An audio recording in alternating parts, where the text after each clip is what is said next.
बीच सड़क पर एक चलती कार में आग लग गई। Of a report of a car on fire. है कि आखिर गाड़ियों में अचानक आग लगने की वजह क्या है। खासकर गर्मियों के मौसम में ऐसी वीडियोस बहुत ज़्यादा आती है और इन वीडियोस को देखकर हमें एज कार ओनर्स बहुत ज़्यादा चिंता ये होती है कि कहीं ऐसा कुछ हमारी गाड़ी के साथ ना हो जाए। तो प्रश्न अब ये उठता है कि ऐसा क्यों होता है, क्यों गर्मियों में ऐसे केसेस देखने को मिलते हैं कि खड़ी गाड़ी में आग लग रही है, चलती गाड़ी में आग लग रही है। ठीक है, तो इसके कई सारे कारण हो सकते हैं, जैसे कि ज़रूरत से ज़्यादा पेट्रोल भरा लेना गाड़ी के अंदर, गाड़ी की टंकी में गैस का बन जाना, गाड़ी के केबिन में गैस का बन जाना, गाड़ी में किसी ऐसी इलेक्ट्रिकल मॉडिफिकेशन को कराना जिसकी वजह से वायरिंग में शॉर्ट सर्किट हो गई गलत तरीके से वायरिंग करने की वजह से, या पानी की बोतल भी गाड़ी के अंदर कारण बन जाता है आग लगने के लिए। ठीक है, तो ये सब कैसे होता है, क्यों होता है और इससे बचने के लिए हम क्या करें, आज के इस वीडियो में हम देखेंगे। तो आज हम जानेंगे 7 पॉइंट्स ऐसे हैं जिनका आप अगर ख्याल रखें, खास करके गर्मियों के दिनों में, तो आपकी प्यारी गाड़ी कभी भी किसी हादसे का शिकार नहीं होगी, खास करके हादसा जो आग से होता है। तो सबसे पहले हम गाड़ी को पार्क करते समय छांव में पार्क करें। जैसा कि आप देख सकते हैं इस वक्त मैंने छांव में पार्क किया हुआ है गाड़ी को। जितना संभव हो छांव में पार्क करें और छांव के लिए हमें चाहिए होंगे पेड़। तो मेरे दोस्तों, यहाँ मैं रिक्वेस्ट करूँगा कि ज़्यादा से ज़्यादा पेड़ लगाएं, पौधे लगाएं, ताकि भविष्य में हमें या हमारी अगली पीढ़ी को कम से कम छांव नसीब हो, इस जैसा बंजर कंक्रीट का जंगल नसीब ना हो। दूसरा पॉइंट ये कि अगर किसी कारण से आपको अपनी गाड़ी धूप में खड़ी करनी पड़ भी रही है तो भी कुछ ऐसी सावधानियां आप बरत सकते हैं जिससे कि आपकी गाड़ी खतरनाक रूप से बम में परिवर्तित होने से बच जाएगी। सबसे पहले तो जब भी गाड़ी को धूप में खड़ी करें, हमेशा कोशिश करें कि आपकी जो विंडोज़ है वो थोड़ी सी खुली हो, चारों विंडोज़ कम से कम थोड़ी थोड़ी खुली हो। इससे क्या होता है, अंदर बनता है green house effect, green house gases बनती हैं और वो गैसेस बहुत जहरीली होती हैं। इन गैसेस को यदि ट्रैप होने दिया आपने गाड़ी के अंदर, तो गाड़ी के अंदर तापमान लगभग जो वेदर का जो टेम्परेचर है उस टेम्परेचर से लगभग 40 डिग्री ज़्यादा तक टेम्परेचर हो सकता है इसके अंदर। तो आप समझ सकते हैं कि 47 डिग्री की गर्मी, तो इसके अंदर टेम्परेचर लगभग 87-90 डिग्री तक जा सकता है, तो वो अनबेरेबल होगा हमारे लिए। एक और सावधानी हम ये बरत सकते हैं गाड़ी को धूप में खड़ी करते वक्त कि इस तरह का रिफ्लेक्टिव शीट एक रखें हम अपने पास। ये रिफ्लेक्टिव शीट क्या करता है, हमारी जो गाड़ी के अंदर जो ग्रीन हाउस गैस बनती हैं, जो गाड़ी का कांच है वो बहुत ज़्यादा एनर्जी को अब्जॉर्ब करता है। धूप की रोशनी जो अंदर आती है वो इंफ्रारेड रेज अंदर जाके गर्म करती है गाड़ी के अंदर के एनवायरनमेंट को। ये जो रिफ्लेक्टिव शीट है इसको कुछ नहीं करना हमें, बस एक बार आपने गाड़ी को धूप में कहीं खड़ी की है या छाँव में भी खड़ी की है तो सेफ साइड लगा लेना ठीक रहता है। इसमें इस तरह के सिलिकॉन के वैक्यूम कप्स होते हैं, बस इन कप्स को आपको अपने गाड़ी के विंडशील्ड के ऊपर इस तरह से चिपका देना है और उसके बाद ये फिक्स हो जाएगा, फिर ये नहीं निकलेगा। इसको लगा देने के ये फ़ायदे हैं कि आपकी गाड़ी में नॉर्मली जो विंडशील्ड से जो धूप अंदर जाती है, जो नॉर्मली एक मेजर कारण होती है गाड़ी को गर्म करने का, वो धूप अंदर नहीं जा पाएगी, इस रिफ्लेक्टिव शीट से रिफ्लेक्ट होकर वापस चली जाएगी, जिसकी वजह से जो इंफ्रारेड रेडिएशन अंदर जाता है जिससे गाड़ी के अंदर का टेम्परेचर बढ़ जाता है, वो टेम्परेचर बढ़ने से बचेगा और गाड़ी आपकी धूप में खड़ी खड़ी गर्म तो होगी मगर आग नहीं पकड़ेगी। इन 2 बातों का हम ख्याल रखें अगर, तो धूप में खड़ी गाड़ी भी हमारे लिए बहुत ज़्यादा सरदर्द नहीं बनेगी। तीसरा पॉइंट ये कि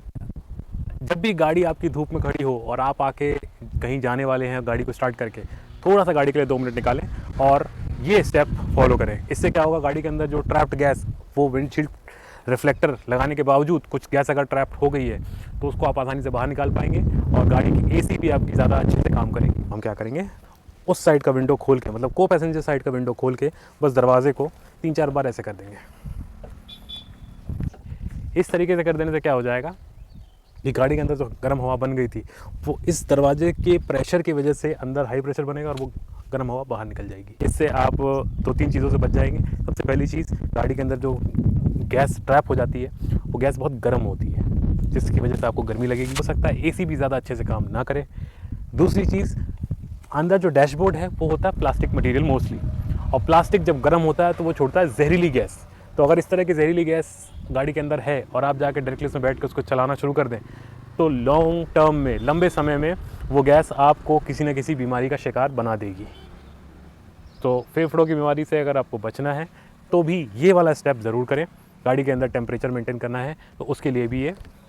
स्टेप बहुत ज़रूरी है। सावधानी नंबर 4, अगर आपको अपनी गाड़ी की एसी की एफिशिएंसी बढ़ानी है, खास करके ऐसी गर्मी में जब आपकी गाड़ी का रेडिएटर बहुत ज़्यादा मेहनत कर रहा होता है गाड़ी को ठंडा करने के लिए, और आपने रेडिएटर को ही गर्म कर दिया क्योंकि आपने गाड़ी को धूप में खड़ी कर रखी थी, तो उस रेडिएटर को अगर आप अपनी मेहनत से थोड़ा ठंडा कर दें 2 मिनट की मेहनत से, तो हो सकता है कि आपका जो सफ़र है वो बहुत शानदार हो जाए। इसके लिए हमेशा अपनी गाड़ी में जो आप पानी रखते हैं, एक पानी की बोतल लीजिए और गाड़ी के आगे इस जगह पे होता है रेडिएटर, तो इस रेडिएटर को इस तरह से थोड़ा थोड़ा गीला कर दें।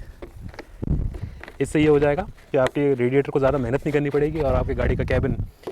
एसी के ज़रिए बहुत तेज़ी से कूल हो जाएगा। 5वीं सावधानी हमें ये बरतनी है कि एसी की एफिशिएंसी को बढ़ाने के लिए आपने रेडिएटर को गीला कर दिया, अब गाड़ी की एसी को नुकसान ना पहुंचे, इसके लिए भी हमें ये सावधानी बरतनी है कि जैसे आप गाड़ी स्टार्ट करें एकदम से एसी फुल ब्लास्ट कांच ऊपर करके ना चलाएं, विंडोज़ डाउन कर दें और एसी को स्टार्ट ज़रूर करें, लेकिन रीसर्कुलेशन मोड पे नहीं बल्कि फ्रेश एयर मोड पे इसको स्टार्ट करें और 2-3 मिनट इसी मोड पे से चलाएं। तो इससे क्या होगा कि बची कुची हवा जो है गाड़ी के अंदर, जो गर्म हवा थी, वो भी आपके विंडोज़ से बाहर चली जाएगी और वो फ्रेश एयर को अंदर लेता रहेगा। 2-3 मिनट ऐसा कर लेने के बाद हम क्या करेंगे, विंडोज़ को रोल अप कर लेंगे और इसे हम वापस से रीसर्कुलेशन मोड पे डाल देंगे।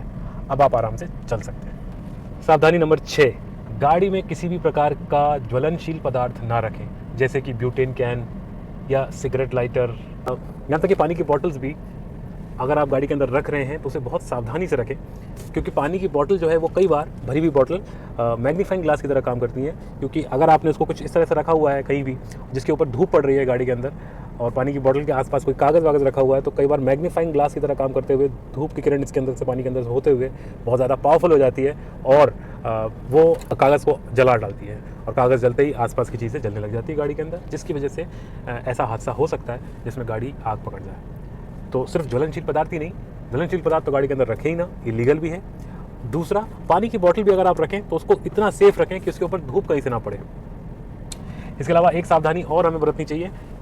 ये जो डिवाइस है अपने हाथ में, जब हम सिर्फ गाड़ी खड़ी नहीं बल्कि गाड़ी पे चल भी रहे हैं तो नॉर्मली हम क्या करते हैं, इस तरह का कोई डिवाइस यूज़ करते हैं जिसमें हम फ़ोन को खड़ा कर देते हैं। डैशबोर्ड के ऊपर फ़ोन लगाने की आदत होती है हमें आमतौर पर। एज अ ड्राइवर हम कोशिश करते हैं कि फ़ोन हमारा डैशबोर्ड पर लगा रहे ताकि कोई भी फ़ोन वोन आए तो हमें दिखाई दे, या हम मैप्स देखना चाहते हैं तो उसमें दिखाई दे। तो गर्मियों के मौसम में ये अवॉइड करिए कि फ़ोन यहाँ रहे, क्योंकि एसी यहाँ है, इसके सामने का जो एरिया है बहुत ठंडा है, आपको पता भी नहीं चलेगा, लेकिन आपका फ़ोन यहाँ पर डैशबोर्ड पे इतना गर्म हो जाएगा कि वो चलता फिरता बम बन जाएगा आपके लिए और आपकी गाड़ी के लिए। तो कई बार फ़ोन भी कारण हो सकता है अगर वो बहुत ज़्यादा गर्म हो जाए, तो फ़ोन को भी चलती गाड़ी में भी यहाँ डैशबोर्ड पे तो बिल्कुल ना रखें, खास करके ऐसी तेज़ गर्मी में। 7वां पॉइंट ये कि गाड़ी की सर्विस हमेशा सर्विस सेंटर से ही कराएं, खास करके अगर कोई रिप्लेसमेंट का काम कराना है, आपको किसी प्रकार का पार्ट रिप्लेस कराना है, कोई मैकेनिकल पार्ट हो या स्पेशली कोई इलेक्ट्रिकल पार्ट हो, क्योंकि इलेक्ट्रिकल वायरिंग एक मेजर कॉज है शॉर्ट सर्किट्स का, और शॉर्ट सर्किट एक मेजर कॉज है वेहिकुलर फायर का, मतलब गाड़ी में लगने वाली आगों का। तो आप जब भी गाड़ी में कोई काम कराएं तो कोशिश करें कि वो काम किसी ऑथराइज सर्विस सेंटर से ही हो। और यहाँ तक आपने वीडियो को देखा तो आपके लिए एक बोनस पॉइंट और होगा कि गाड़ी में खास करके गर्मी के दिनों में कूलेंट टॉपअप रखें। कूलेंट जो है, जो कूलेंट लिक्विड है, वो किसी भी तरह से कम नहीं होनी चाहिए गाड़ी में, क्योंकि कूलेंट ही गाड़ी की एसी को मदद करता है गाड़ी ठंडा करने में, और कूलेंट ही मदद करता है गाड़ी के इंजन को भी ठंडा रखने में। तो कूलेंट को भी टॉप अप रखें। कूलेंट खत्म हो रहा है या कम हो रहा है ये कैसे पता चलता है, ये पता चलेगा आपको इस टेम्परेचर सेंसर से। यहाँ पर आप देख रहे हैं अभी गाड़ी का टेम्परेचर नॉर्मल है, ये टेम्परेचर 2 बार पे है, 3 बार भी नॉर्मल होता है, 4 और 5 बार अगर है तो मतलब गाड़ी का टेम्परेचर, इंजन का टेम्परेचर बहुत ज़्यादा हाई हो रहा है, जिसका एक बड़ा कारण है कूलेंट कम होना। तो कूलेंट को भी हम ध्यान से मेंटेन करें। तो ये थी कुछ सावधानियाँ जो हमें बरतनी चाहिए कि आपकी जो प्यारी गाड़ी है उसके साथ किसी प्रकार का कोई हादसा ना हो, खड़ी गाड़ी में आग ना लगे, चलती गाड़ी में आग ना लगे। इसके अलावा भी यदि आपको कुछ लगता है कि कुछ पॉइंट मैंने छोड़ दिए तो आप कमेंट सेक्शन में लिख सकते हैं।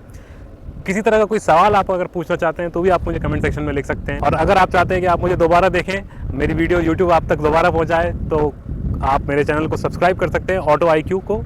और किसी को अगर इस तरह की जानकारी चाहिए तो आप उसकी मदद के लिए मेरा वीडियो शेयर भी कर सकते हैं, इससे उसकी तो मदद होगी, हमारा चैनल भी प्रमोट होगा। धन्यवाद।